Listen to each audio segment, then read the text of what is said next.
everybody.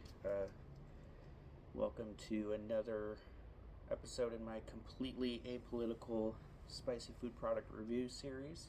I know it's been about a week since I've recorded anything, and that's not for lack of products to try or anything like that. I've just been really busy, had a lot of stuff going on. But, I've got time now. It's a lovely but rather hot Sunday afternoon.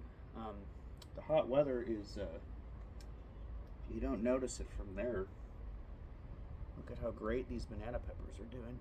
This one here looks like it's maybe another week it'll be ready to harvest. That's about 4 inches now, something like that. So I'm very excited about this plant. My other plants, which you can't see, are it's a mixed bag. One of my tomato plants is doing well. My basil plant's doing really well. My other tomato plant looks like it's not going to make it. And then this, I'm not sure what this is. I think this is a pepper. Yeah, I'm pretty sure that's a pepper. But it looks healthy, but it's making slow progress. So I can't really predict where that one's headed. But anyways, so I'm going to start with this ghost pepper salsa by Mrs. Renfro's. Okay, I've had this for a couple weeks. Actually, my cousin bought it, but he just left it at my place, so I'm just going to review it. I don't know if he'll ever take it back or if he'll just eat it periodically whenever he comes to visit me. But yeah, let's take a look at this. Let's see if it's got some, decent heat to it. It does say, for the heat level, it describes itself in the shape of Texas as being hot squared. Alright, that's an interesting way to present heat level.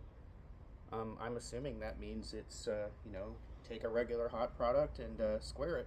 And that's the heat level that you've got, apparently. Doesn't really say much about it. There's a little sort of rundown about the history of Mrs. Renfro's company, but there's nothing specific.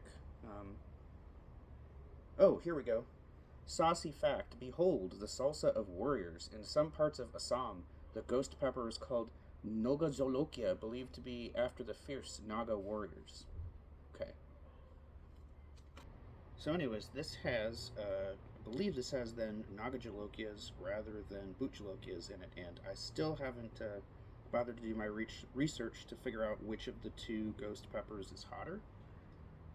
So maybe eating this salsa will give us an answer to that question. So anyways, the ingredients are tomatoes, water, jalapeno peppers, tomato juice, green chili peppers, distilled vinegar, cornstarch, salt, dried onions, dried ghost pepper, dried garlic spices, dried cilantro, ancho chili powder, guajillo chili powder, chipotle pepper powder, mesquite smoke flavor, and oleo resin ghost pepper. Alright, so there's the ghost pepper extract and then ghost pepper powder, dried ghost pepper. So, no, that should give some intensity of heat because, I've already talked before about how dehydrated peppers have a higher concentration of capsaicin in them. So maybe this will actually bring real heat.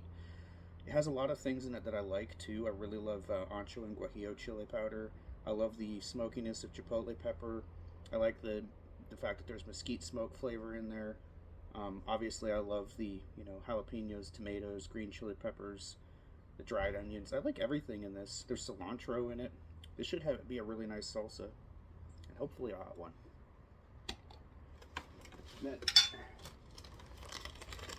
My fiance and I ordered Mexican takeout today, and it's still got the tortilla chip bag has the oil stains on it. I don't know. Normally that would be unappetizing, but when you get Mexican takeout and you just see how much oil there is in the chips, I don't know, it just makes them seem tastier. Makes them seem more appealing somehow. Right. So let's take a big chip, and let's take a big scoop.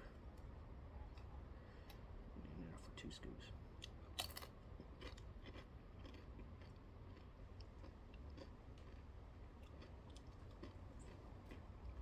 Okay.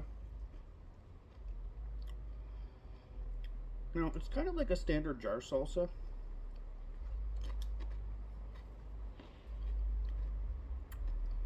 So the base flavor isn't that different from Tostitos or Mission salsa or something like that that you get in a jar. But the heat level is definitely amped up. I can definitely taste the heat of the ghost pepper in there, for sure.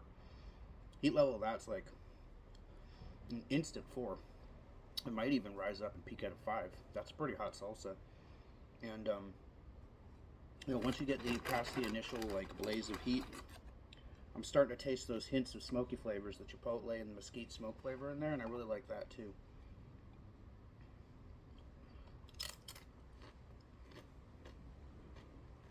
It's nice in that it's refreshing and smoky at the same time. I think like the lime juice in there and the cilantro, they give it that sort of refreshing flavor, and then you've got those smoky ingredients, and then you've got the heat of the ghost pepper. That's a nice, balanced, spicy salsa that I'm going to give. I'm going to give it a 7. That's a very fine salsa. Watch out though, if you're not accustomed to spicy foods, that might be an 8 for you.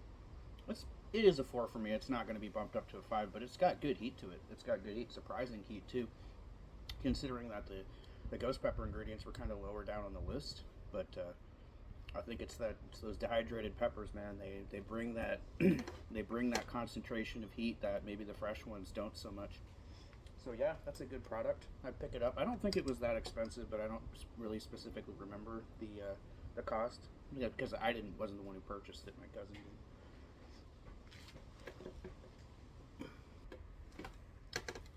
Now this one that I picked up is Patak's Hot Mango Pickle.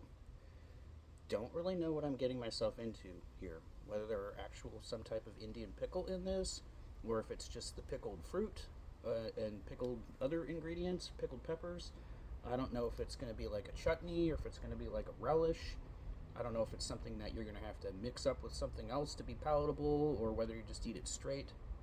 So I just kind of bought this on a whim because it looked interesting.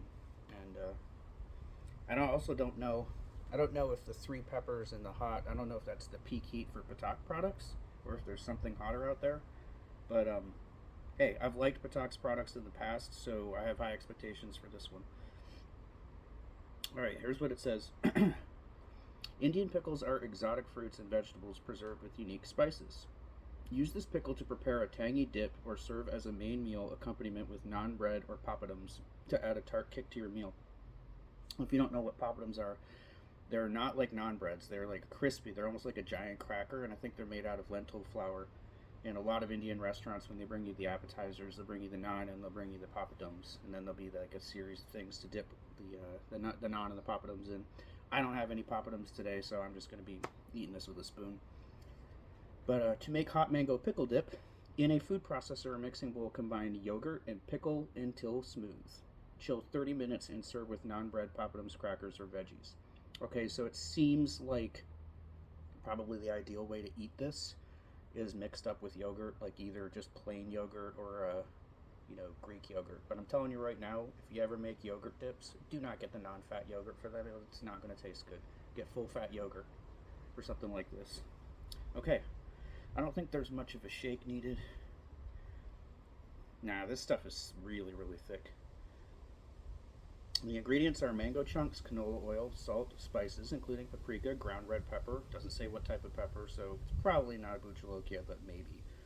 Mustard, turmeric, acetic acid, mustard seeds. Contains 2% or less of fenugreek seeds. So yeah, I guess it's just the mango chunks that went through the pickling process. There aren't any actual pickles in this, and that's fine. Let's give it a try. That smells pretty good. I smell some Indian spice in there. Oh, okay. Oh, the pickled mango chunks are big in this. I don't know if you can see it, but there's a big old mango chunk in there. Okay. All right, let's give it a try.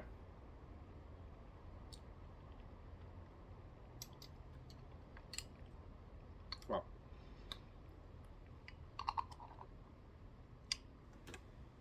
Okay. First impression there. That is extremely spicy. Or I'm sorry, not extremely spicy. It's not spicy at all. That's extremely salty. Really, really salty. Like, not something you want to eat on its own salty.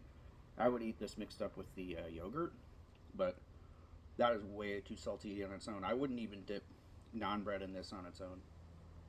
I would want to mix it up with the yogurt. That's just way too salty for me. It's almost unreviewably salty. You know, I'm tasting like the hints of spice in there, and the mango's nice and all that, but like, it's so overwhelmingly salty that it's almost what I would call unreviewable. I can review the heat level. Their heat level is 0. Literally 0. There is no spice in that at all. It is not hot. I don't know what kind of ground red pepper is in there, but it can't be something as spicy as a buchalokia. Not even close. It's not hot. But I could see it potentially being really good mixed with the yogurt. As is, I consider it unreviewable. I'm not going to give it a rating because when something's that salty, it would be unfair to say, well, it's a 2 because it's unpleasantly salty. Because it's not meant to be eaten on its own. It's meant to be mixed. So, yeah, I would get it. I'd pick it up if you see it. Because it probably will be really good as a dip. And maybe I'll get myself some Greek yogurt and, experiment with that. Kind of, like, revisit it so I can actually, like, give it a legitimate rating. Anyways, that is all I have for today. Bye.